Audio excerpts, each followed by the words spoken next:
Ici, on l'appelle la Grande Île. Qu'on arrive de Casa, de Marrakech ou d'Agadir, on ne voit qu'elle comme allongée sur la plage.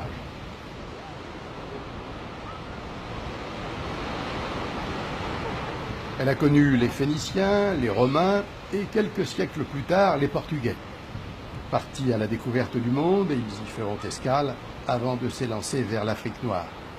Au bout de la plage, Borge El Baroud assurait leur sécurité.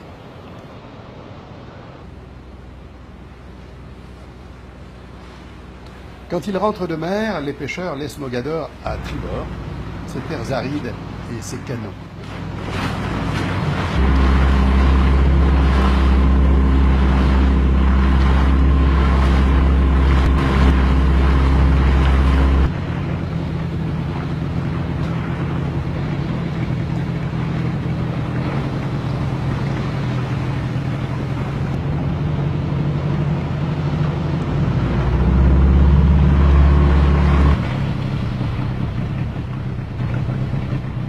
Un tout petit port,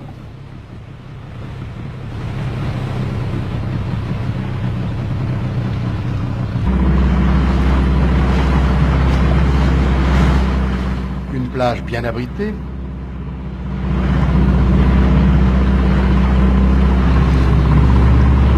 et enfin un long mur, c'est celui de la prison. Une prison à ciel ouvert, grande comme un terrain de football, construite à la fin du XIXe siècle pour punir Tahar Ben Suleiman et sa tribu qui s'était révoltée contre l'autorité du sultan.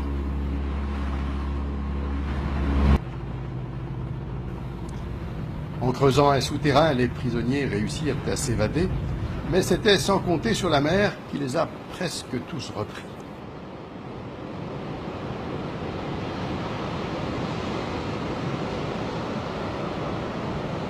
Quelques années plus tard, la prison accueillera les pèlerins de retour de la Mecque.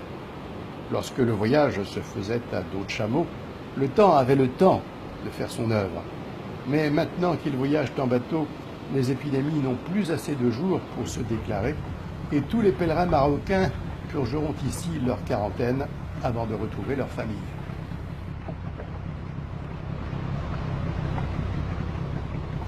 Ouverte sur le grand large, la face cachée de l'île, déchiquetée par la mer, est très différente.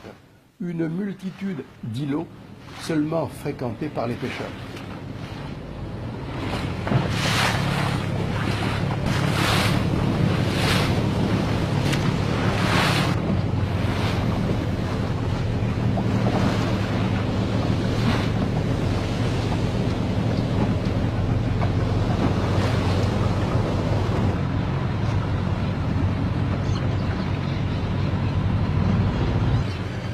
Et puis au nord, à l'opposé de la mosquée, de hautes falaises.